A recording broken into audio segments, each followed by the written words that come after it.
বন্ধুরা, আজ ধানবাদ ভ্রমণের আরেকটি পর্ব নিয়ে আপনাদের কাছে চলে এসেছি। আগের পর্বটা যেখানে শেষ করেছিলাম, এবার ঠিক সেইখান থেকেই শুরু করব। কোল মাইন দেখে হোটেলে ফিরতে ফিরতে আমাদের সেদিন কিন্তু বেশ রাত হয়ে গিয়েছিল। হোটেলে ফিরে ফ্রেশ হয়ে আমরা ডিনার সেরে নিলাম। কাল সকালে আমরা আরো সুন্দর সুন্দর জায়গা দেখব। পরের দিন সকালে উঠে ব্রেকফাস্ট সেরে আমরা বেরিয়ে পড়লাম। যাওয়ার পথে আমরা বাইরে থেকে ধানবাদের ইন্ডিয়ান স্কুল অফ মাইন্সের বিশাল কলেজ ক্যাম্পাস দেখলাম। যেতে যেতে রাস্তায় দূরে পরেশনাথ পাহাড় দেখা যাচ্ছে, আর রাস্তার দুপাশে রয়েছে বৃষ্টিস্নাত ঝকঝকে সবুজ গাছপালা। আজ আমরা প্রথমেই গিরিডির উদ্দেশ্যে রওনা করলাম। সেখানে আমরা উসরি ফলস দেখব। শ্রাবণ মাসের বাদলায় উসরির দুরন্ত ঝর্ণা দেখতে যাওয়ার কথা ছিল রবীন্দ্রনাথ ঠাকুরের লেখা সহজপাঠ বইতে। ছেলেবেলার সেই স্মৃতি কিঞ্চিত ঝালিয়ে নিতে এই বর্ষায় পাড়ি দিলাম সেই পাহাড়ি ঝর্ণার রূপ দেখতে। এই ঝর্ণার সঙ্গে জড়িয়ে রয়েছে বাঙালির আবেগ। শুধু কি সহজপাঠ? সত্যজিৎ রায় সৃষ্ট বিখ্যাত চরিত্র প্রফেসর শঙ্কুর বাসও কিন্তু এই গিরিডিতেই ছিল। এই উসরি জলপ্রপাতের রূপ দেখতে দূর দূরান্ত থেকে বাঙালিরা ছুটে আসেন। শীতকালে স্থানীয় মানুষজন এখানে পিকনিক করেন। বহু বছর আগে শীতকালে একবার এই উসরি ওয়াটারফলসে এসেছিলাম, তবে এবার বর্ষার রূপ দেখতে এসেছি। বরাকর নদীর ব্রিজ পেরিয়ে আমরা চলেছি। উসরি জলপ্রপাতে ঢোকার আগে একটা তোরণ চোখে পড়ল। এই তোরণদ্বার পার হয়ে বেশ খানিকটা যাবার পরে দুপাশে আদিবাসীদের বসতি দেখলাম।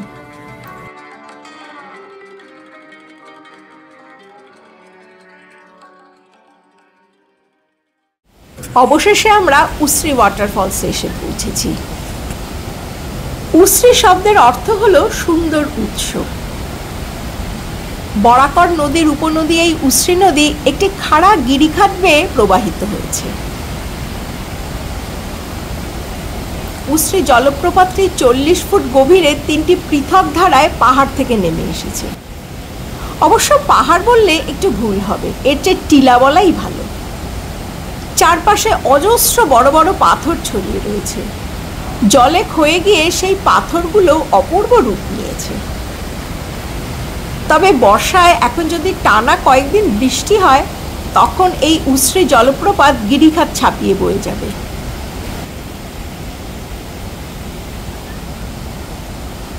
এই বর্ষায় উসরির যৌবনমত্ত রূপ দেখে আমরা মুগ্ধ। প্রবল শব্দে ঝরে পড়ছে উসরি। পাথরে ধাক্কা খেয়ে চারপাশটা বাষ্পকণায় ভরে গিয়েছে। সেই বাষ্পের জলে আমরা প্রায় ভিজে স্নান করে গিয়েছি। উসরির এই সাংঘাতিক রূপ সামনে থেকে দেখলে কিন্তু সত্যিই ভয় করে। এই ওয়াটারফলসের চারদিকে ঘন অরণ্য রয়েছে। আমরা অনেকক্ষণ এখানে ছিলাম। প্রচুর ছবি আর ভিডিও তোলা হয়েছিল।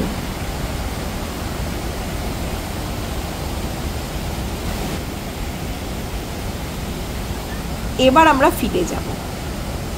আমরা আজকে বিকেলবেলায় কুমারডুবি থেকে ব্ল্যাক ডায়মন্ড ধরব।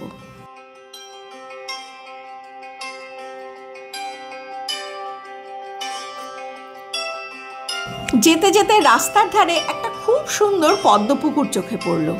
প্রচুর পদ্ম ফুটে রয়েছে। কত কিছু মন ভালো করে দেওয়ার মতো প্রকৃতির নানান সৃষ্টি এখানে ছড়িয়ে ছিটিয়ে রয়েছে, তা বলে শেষ করা যাবে না। যাবার পথে আমরা পাঞ্চেত, মাইথন ড্যাম আর কল্যাণেশ্বরী মন্দির দেখেছিলাম। পাঞ্চেত ড্যাম আমরা প্রথমে ওপর থেকে দেখলাম, তারপরে নিচে গিয়ে আমরা এই ড্যামটা দেখেছিলাম। 1959 সালে ডিভিসি ধানবাদের পাঞ্চেত শহরে দামোদর নদীর উপরে এই বাঁধটি নির্মাণ করে।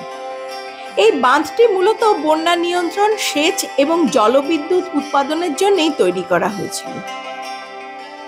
বেশ খানিকটা বৃষ্টি হয়ে গেল, চারপাশটা এত সবুজ যে দেখে চোখ জুড়িয়ে গেল। কিছু আদিবাসী মহিলা ওই মাঠে কাজ করছেন। এই বর্ষাতে পাঞ্চেতে সাংঘাতিক জলের স্রোত, তার সাথে তেমনি গর্জন। এইসব দৃশ্য কিন্তু বর্ষায় না এলে দেখতে পেতাম।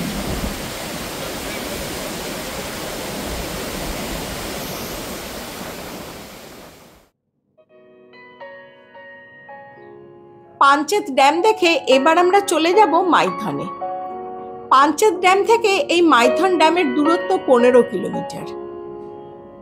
কুমারডুবি রেলওয়ে স্টেশন থেকে 9 কিলোমিটার দূরের এই মাইথন ড্যাম ঝাড়খণ্ডের বৃহত্তম বাঁধগুলোর মধ্যে অন্যতম।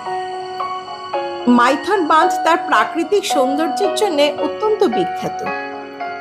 এই বাঁধটি বিশেষভাবে বন্যা নিয়ন্ত্রণের জন্যই তৈরি করা হয়েছে।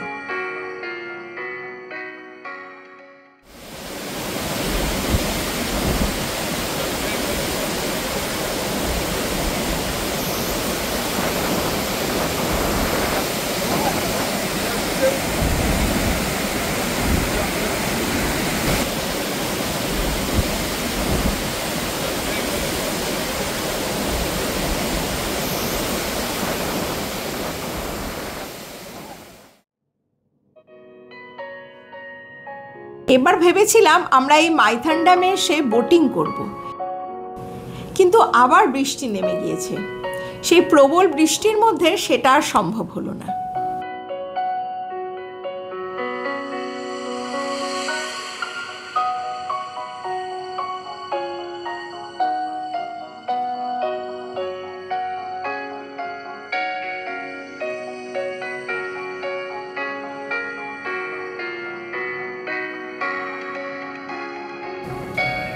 এখানে আমরা দুপুরের লাঞ্চ সেরে নিয়েছিলাম।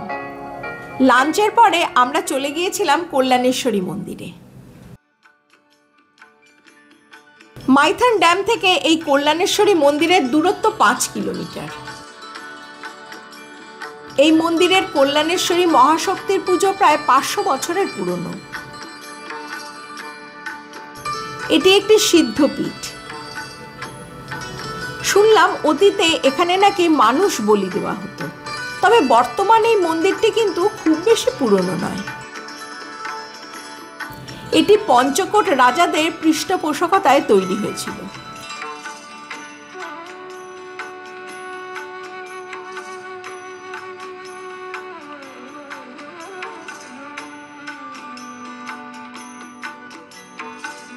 মন্দির কিন্তু আজ অদ্ভুত রকমের ফাঁকা। আমরা খুব ভালোভাবে মায়ের পুজো দিলাম।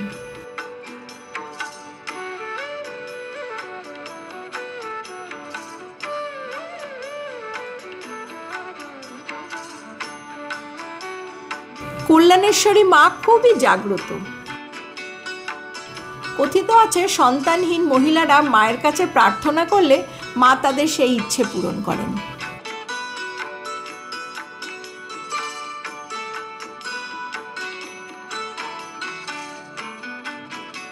এবার এখান থেকে আমরা সোজা চলে যাব কুমারডুবি স্টেশনে। সেখান থেকেই আমরা ট্রেনে উঠব। ধানবাদের বেড়ানো আমাদের এখানেই শেষ হলো। ইট কাঠ কংক্রিটের জঙ্গলে থাকতে থাকতে যখন হাঁপিয়ে উঠি, তখন এই 2-1 দিনের একটা ছোট্ট ব্রেক শরীর মন সব চাঙ্গা করে দেয়। আপনাদের ভিডিওটা কেমন লাগলো আমাকে অবশ্যই জানাবেন, আর ভালো লাগলে কিন্তু লাইক, শেয়ার আর কমেন্ট করবেন। আর আরেকবার বলি, যারা এখনও আমার চ্যানেলটা সাবস্ক্রাইব করেননি তারা প্লিজ আমার চ্যানেলটা সাবস্ক্রাইব করবেন। আজ তাহলে এখানেই শেষ করছি। সবাই ভালো থাকবেন। ধন্যবাদ।